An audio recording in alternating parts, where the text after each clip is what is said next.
pas loin de 70% de la population qui est contre cette réforme et plus de 90% des salariés. Donc, ce serait logique qu'un député représentant du peuple vote ce que le peuple veut.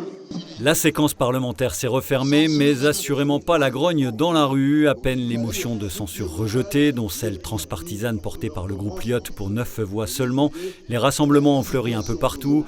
Le premier dans les Vosges a pris corps dès ce lundi soir devant la Tour de la Liberté à Saint-Dié, avant une déambulation improvisée, avec une centaine de participants exprimant la colère de l'intersyndicale et plus généralement des 3/4 de la population hostile à cette réforme. Manifestation qui sera renouvelée ici chaque soir jusqu'à jeudi. Dans les rangs, rejet global et amertume plus locale également concernant le vote des députés vosgiens qui ont tous les 4 rejeté les motions de censure, qu'ils soient de la majorité, des groupes LR ou de Lyotte. Bonjour! Toujours pour les retraites, merci aux sénateurs, députés vosgiens, même la Lyotte. Même tonalité ce mardi sur différents ronds-points du département, ici à Jessé, à l'entrée d'Épinal, où la CFDT a tracté en début d'après-midi, après avoir fait la même chose à Ferdru ou au syndicat plus tôt dans la journée. Il en sera de même ce mercredi en d'autres lieux, avant donc la nouvelle grande journée de manifestation du lendemain, où la mobilisation sera forcément scrutée de près.